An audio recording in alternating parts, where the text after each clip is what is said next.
Well, welcome back, everyone. We're joined now by Suzanne and Stephanie here with us talking 100 Club and Give Back Day. First off, how y'all doing this morning? Great. How Are are you? Doing pretty good. Always glad to have you on. Of course, we always love talking about what 100 Club is up to, and it's always cool to see companies that work together to help out nonprofits here in the Panhandle. So before we even dive into it, I mean, of course, we know a lot of people know Give Back Day, but maybe for those who aren't so familiar with Give Back Day, can you tell us a little bit about what it's all about? Yes. So Give Back, we basically started Give Back Day back in 2020 when, COVID was hitting hard and, business were struggling. And the idea came out of, we wanted to give something back to our community to thank them because during that hard time, they were still there buying food in our drive-thru and we didn't close our door. At the opposite, we were doing really good. So we thought of a way to give something back to them, and this is how the idea came out. We started donating, every quarter to a nonprofit organization.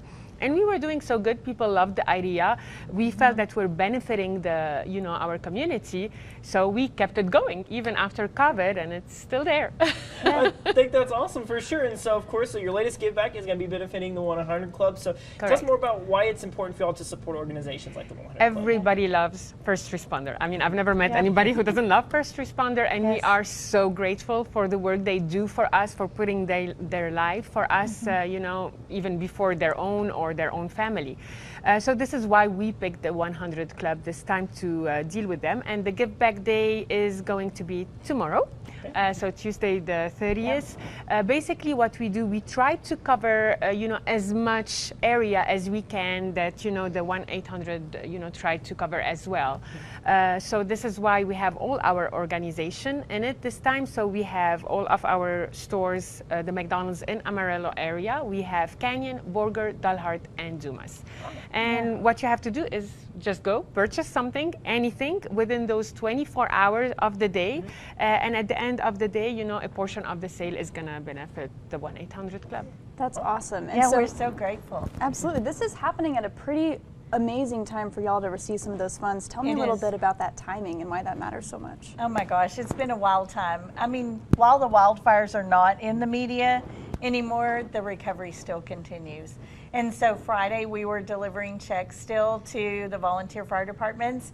We've been so totally blessed with donations from all over the country, with wonderful organizations like McDonald's reaching out. And as of Friday, we had delivered $15,000 to 41 volunteer fire departments in the top 26 counties. Not to say, gosh, the 100 Club's so great for doing that. We're just a willing vessel that's been on the receiving end of such wonderful generosity. And we've just paid it forward where it was intended to be.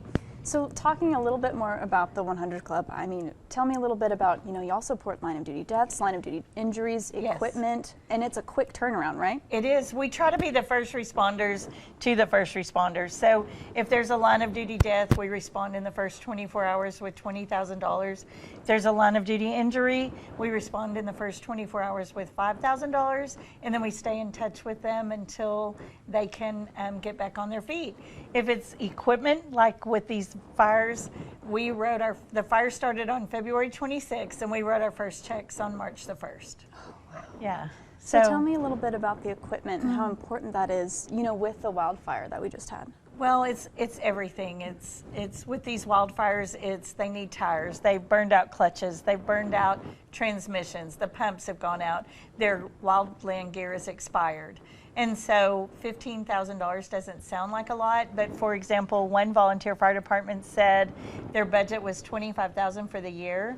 $17,000 of that went for insurance on their vehicles and their facility, and then they had $8,000 left, and $5,100 of it was their fuel bill for this fire alone. So that's how great the need is. And if it weren't for organizations like McDonald's and like the generosity have been coming in from everywhere, we wouldn't be able to do this. We don't have this kind of budget. Tell us a little more about that, just kind of the feelings that it gives you being a part of the 100 Club, that McDonald's comes to you and says, we want to help you out. We believe in your mission and we want to support you. I mean, just how does that feel as an organization? I just think they're a perfect example of what we all know about the area that we live in. This is the greatest place in the world to live in. And when there's a tragedy, people come together. You hate that there's been a tragedy, but because of the people in our area and the businesses in our area, everybody comes together and great things happen. Yes, absolutely. Couldn't agree more. So tomorrow, April 30th, Any McDonald's, remind us again, so Amarillo, Canyon. Borger, Dumas, and Dalhart. All right, so lots of options out Yes. there. Head out to Thank you. McDonald's tomorrow, maybe grab some lunch, grab some dinner. I mean, you even get breakfast while you're there too, so just That's right. go. You don't even have to tell them what you're there Nothing, for. As no. long as you go and spend a little money, that's going to go to help the 100 Club, which definitely a great organization. Correct. So Yep. love Give Back. Thank you all. Thank you We're very much. We're grateful. And thank you for our community, really, because I mean, we wouldn't be able to do this without them. So thank you for that.